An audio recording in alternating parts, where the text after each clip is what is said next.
Баршаңызға қайырлы күн достар, қалайсыздар? Кеше бір табақ қылып нан ашытып қойыппын. Содан ол наным ашығаннан кейін жұмсақ етіп духовкаға нанымды да бауырсақты да пісіріп алдым. Олардан бөлек тағы да ашыған қамырым қалып қойды. Барлық елде бір ғана проблема бар ғой, кешке ужинға не тамақ дайындаймын деген. Ойланып отырып, осы қалған қамырдан, ашыған қамырдан пигоди дайындайын деп шештім. Қазір осы ашытқан қамырымның рецептісін экранның бетіне қалдыратын боламын. Осыған дейін осы рецептімен жұмсақ нанның және үлпілдеген бауырсақтың видеоларын түсіріп салған болатынмын.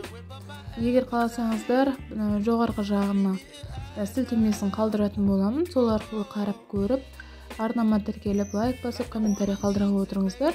Сіздерден бір ғана өтініш, дәл қазіргі видеоны соңына дейін қарасаңыздар.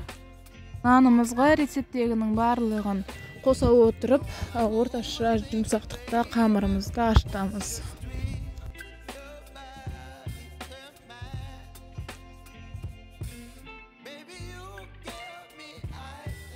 Пигодидің қамырын ашытып қойып, ішіне салатын салмасын дайындаймыз.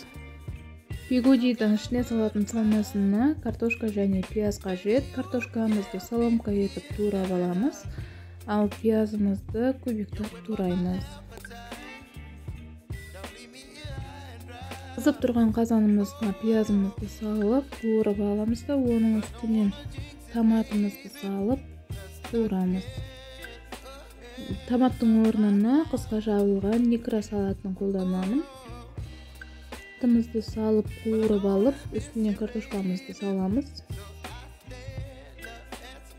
Картошканы салып алғаннан кейін дәміне қарата тұзын салып, картошкамыздың үстіне шамалы ғана су құйып, тамағымызды пісіреміз.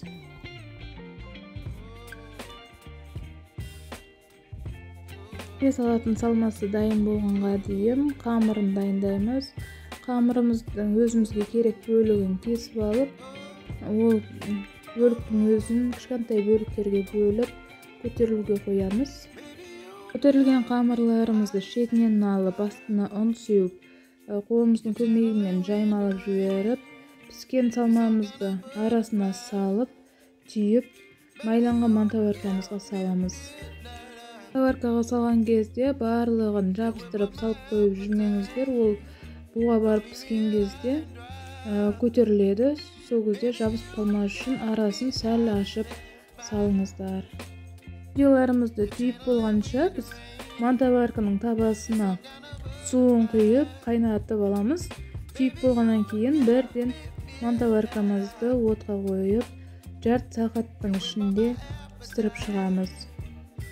Үйімізді түйіп болғаннан кейін бетіне сұйық май жағуды ұмытып кетпеңіздер. Менде видеоға түспей қалыпты. Мынау менде дайын болған тамағым, пигодиім. Енді осы пигодиіміздің арасына мен корейский салат, сәбіз салатын дайындап салдым. Сәбіз салаттың рецебі менің YouTube арнамда бар. Қарап көрсеңіздер болады. Осымен біздің пигоди тамағымыз дайын. Сіздер де дайындап көріңіздер. Ас болсын. Сіздермен болған мен Гаухар, арнама тіркеле отырыңыздар.